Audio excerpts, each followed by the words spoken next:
बिस्मिल्लाहिर्रहमानिर्रहीम। अस्सलाम वालेकुम। आज 10 अगस्त बरोज़ जुमेरात हम बात करेंगे पाकिस्तान तहरीक इंसाफ के चेयरमैन इमरान खान की ज़मानत पर सुप्रीम कोर्ट ऑफ पाकिस्तान ने तहरीरी हुक्मनामा जारी कर दिया। उसकी तफसील मैं आपके साथ शेयर करूँगा। साथ हम बात करेंगे आज बुशरा बेगम की पहली मुलाकात थी पाकिस्तान तहरीक इंसाफ के चेयरमैन के साथ जेल में, उसके ऊपर भी हम बात करेंगे और जो उनकी जानिब से तफसीलात सामने रखी गई हैं। और साथ हम बात करेंगे मौजूदा हुकूमत की जानिब से जो वज़ीर आज़म के नाम पर पहले तहफ़्फ़ुज़ात का इज़हार किया जा रहा था, आज चेयरमैन सेनेट का नाम भी सामने आ गया है कि वो भी उस दौड़ में शामिल हो गए हैं और आज राजा रियाज़ की कोई मुलाकात भी हुई है। उस तफसील के ऊपर और उसकी मुख्तसर तफसीलात मैं आपके साथ शेयर करूँगा। सबसे पहले तो मैं आपको बताता चलूँ कि अहम डेवलपमेंट सामने ये आई है कि जो जज की अहलिया का केस था उसमें ज़मानत ख़ारिज कर दी है। ये मुलाज़मा पर तशद्दुद का केस था जिसमें आज ज़मानत ख़ारिज की गई है सेशन अदालत की जानिब से। और चूँकि ये डायरेक्ट सेशन अदालत में जो ज़मानत की दरख्वास्त थी वो दायर की गई थी, तो अदालत ने उनकी ज़मानत ख़ारिज कर दी है। दो तरह की इसमें मामलात आ रहे थे। एक तो चूँकि मुलाज़मा पर तशद्दुद का मामला था, दूसरा एक छोटी बच्ची को मुलाज़मत पे रखने का भी था। और उसमें पहले भी ये मुतालबा किया जा रहा था कि चूँकि घर के जो हेड थे वो जज साहब थे, तो जज साहब को भी शामिल तफ्तीश करना चाहिए था, लेकिन अभी तक उनको शामिल तफ्तीश नहीं किया गया। डिस्ट्रिक्ट एंड सेशन कोर्ट में इस्लामाबाद में कम उम्र घरेलू मुलाजमा रिजवाना तशद्दुद केस के मामले पर मुलजमा सौमिया आसिम की ज़मानत बाद अज़ गिरफ़्तारी पर समाअत हुई। जुडिशल मजिस्ट्रेट शाइस्ता कुंदी ने उनके रूबरू मुलजमा के वकील काजी दस्तगीर अदालत में पेश हुए। अदालत में एडवोकेट फैसल शहजाद ने भी अपना वकालतनामा जमा करवाया। जज ने तफ्तीशी अफसर से मुकालमा करते हुए कहा कि आप कानूनी तौर पर पाबंद हैं कि मुलजमा जो दस्तावेज़ दे वो आप लेंगे। पुलिस ने अदालत को बताया कि सरगोदा में चेकअप का तमाम रिकॉर्ड हमारे पास मौजूद है। पुलिस ने रिकॉर्ड अदालत के सामने पेश कर दिया, जिसके बाद अदालत ने मुतासरा बच्ची की फैमिली के वकील को दलाइल देने की हदायत कर दी। इस मौका पर प्रोसिक्यूटर भी अदालत में पेश हो गए। अदालत ने मुलजमा के वकील से इस्तफसार किया कि यह बच्ची कब वालदा के हवाले हुई, जिस पर वकील ने जवाब दिया कि 23 जुलाई को शाम 8 बजे प्राइवेट बस अड्डे पर वालदा के हवाले हुई। FIR के मुताबिक ये बच्ची सुबह 3 बजे अस्पताल पहुंच गई।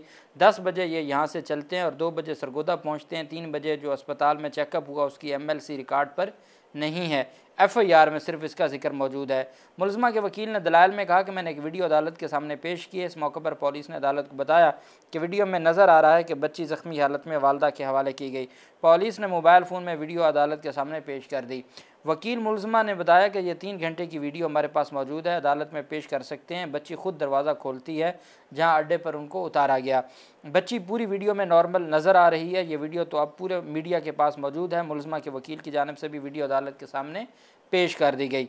दलाइल में मुलजमा के वकील ने कहा कि 2.5 घंटे की वीडियो में बच्ची बैठती है, पानी पीती है। बच्ची जब वालदा के हवाले की गई तो उन्होंने बच्ची को चेक भी नहीं किया, जिस पर जज ने इस्तफसार किया कि शुरू में वालदा कैसे बच्ची को देखती, क्या बच्ची स्कार्फ पहनती है, जिस पर बच्ची की वालदा ने जवाब दिया कि मेरी बच्ची स्कार्फ नहीं पहनती, ये छुपाने के लिए इसका स्कार्फ इनको पहनाया गया बच्ची को। वकील मुलजमा ने अदालत को बताया कि हमारी गाड़ी में बच्ची की वालदा 10 मिनट तक बैठी रही, जिस पर जज ने बच्ची की वालदा से इस्तफसार किया कि किसी के साथ जुल्म ज़्यादती नहीं करनी चाहिए, आप सच बताएं। बच्ची की वालदा ने बताया कि मेरी बच्ची अगली सीट पर बैठी हुई थी। जज की बीवी ने कहा कि ये काम नहीं करती, इसके ड्राइवर ने मुझे धमकी दी। जज ने मुलजमा के वकील से इस्तफसार किया कि आप वो वीडियो दिखाएं जहां बच्ची खुद चल रही है। मुलजमा के वकील ने कहा कि ऐसी कोई वीडियो नहीं दिखाई। वकील ने कहा कि ज़ख्म यहाँ से सरगोदा जाते हुए 6 घंटे के दौरान दिए गए। अदालत ने इस्तफसार किया कि आपके मुताबिक किसने ज़ख्म दिया, जिस पर वकील ने कहा कि यहाँ मैं कोर्ट में बात नहीं करता, ना किसी पर इल्ज़ाम लगाता हूँ। जज शाइस्ता कुंदी ने रिमार्क्स देते हुए कहा कि वीडियो में तो बच्ची को उठाकर बस में सवार करवाया जा रहा है, गाड़ी से उतरने की वीडियो भी अदालत को दिखाएं। वकील सफाई ने कहा कि मनगढ़ंत कहानी 2.5 घंटे की वीडियो में सामने आएगी। मुलजमा के वकील ने कहा कि 6 घंटे 12 मिनट में सरगोदा के अंदर ये कहानी बनाई गई। 2.5 घंटे की वीडियो में मुतासरा बच्ची की वालदा फ़ोन पर रहती है, अगरचे इतनी बीमार थी तो उसकी वालदा 2.5 घंटे फ़ोन पर क्यों रहती है। जज ने रिमार्क्स दिए कि प्रोसिक्यूशन साइड का कहना है कि दुरुस्त है कि अदालत इस केस को ज़मानत की हद तक सुनेगी। जज ने इस्तफसार किया कि बच्ची सीरियस ज़ख्मी है, किसने उसे ज़ख्मी कर दिया। मुलजमा के वकील ने जवाब दिया कि 8 जुलाई को जज के घर में ये बच्ची मट्टी खाती है जिसमें खाद होता है, खाद खाने की वजह से बच्ची के जिस्म पर दाग बन गया है। जज ने इस्तफसार किया कि क्या बच्ची के मुतालिक डॉक्टर ने यह लिखा है, जिस पर प्रोसिक्यूटर ने जवाब दिया कि डॉक्टर्स ने यह नहीं लिखा। मुलजमा के वकील ने कहा कि डॉक्टर्स ने खाद को जहर लिख दिया कि जहर दिया गया। मुलजमा के वकील ने कहा कि बच्ची हमारे पास ठीक थी, सिर्फ खाद खाने की वजह से उससे ये मसला हुआ।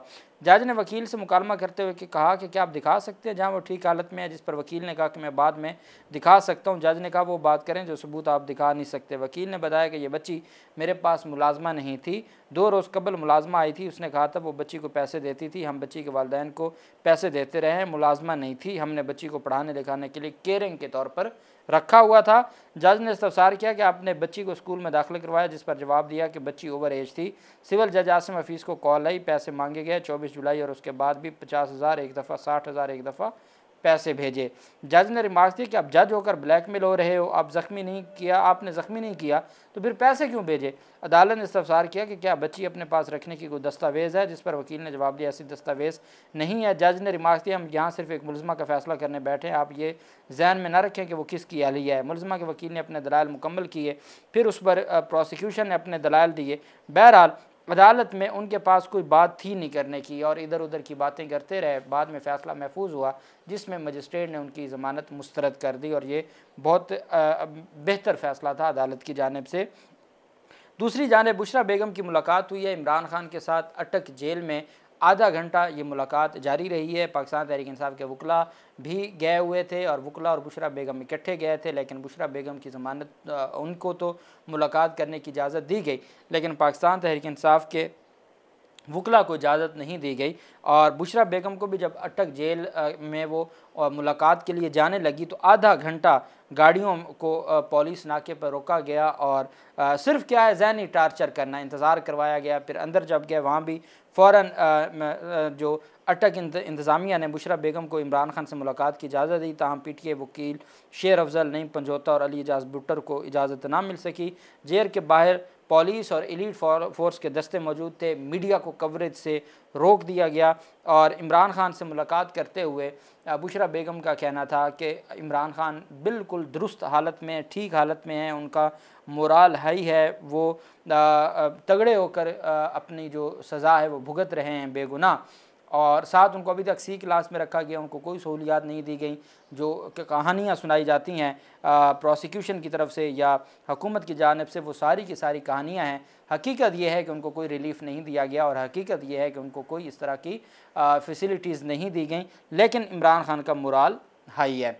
दूसरी जानिब पाकिस्तान तहरीक इंसाफ के चेयरमैन इमरान खान की कोयटा वकील कत्ल मुकदमा केस में अहम समाअत हुई। सरदार लतीफ़ खान खोसा उसमें इमरान खान के वकील थे। कल समाअत हुई थी और उसका तहरीरी फ़ैसला आज जारी किया गया। उसमें आप जानते हैं कि जजेस के साथ बदतमीज़ी की थी वकील मुदई ने, उसका भी जिक्र किया गया। अदालत ने कहा कि जो अमानुल्लाह कंदरानी, ये एडवोकेट सुप्रीम कोर्ट, ये वकील थे मुदई के, वो जो लड़का है वकील का बेटा जो मुदई है उस केस में।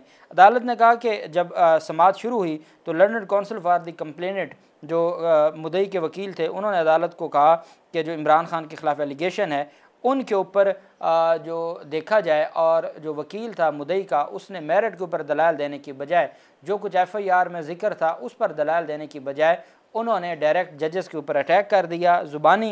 Instead of focusing on the issue in hand, the London council raised objections regarding the very composition of the bench की कंपोजिशन पर सवालात उठाना शुरू कर दिए, बजाय इसके कि वो FIR का मतन पढ़ते और मेरिट के ऊपर दलाल देते। When confronted to explain the particulars thereof, जब उनसे कहा गया कि भाई आप जो इल्ज़ामात लगाए गए इसका क्या सबूत है आपके पास, दें सबूत, तो उस पर कहते हैं कि London council withdrew the same and also rendered N unconditional apology, कि जी उन्होंने अपने इल्ज़ामात वापस ले लिया और जजेस के सामने हाथ बांध के माफ़ी मांग ली और बाद में भी उनकी जानिब से सीनियर वकला ने माफ़ी मांगी। और अदालत ने कहा after deliberations the under unconditional apology rendered by the London council for the complainant was accepted. अब असल चीज़ ये होती है कि जब कोई ऐसा मामला किसी वकील के ख़िलाफ़ ऑर्डर शीट पर आ जाए कि उसने जजेस के साथ बदतमीज़ी की और उस बदतमीज़ी के बाद जब उनसे कहा गया कि आप जो जजेस के ऊपर इल्ज़ामात लगा रहे हैं आपके पास क्या उसका सबूत है, तो कोई सबूत नहीं था। बाद में उसने अपने इल्ज़ामात वापस ले लिए और गैर मशरूत माफ़ी मांग ली।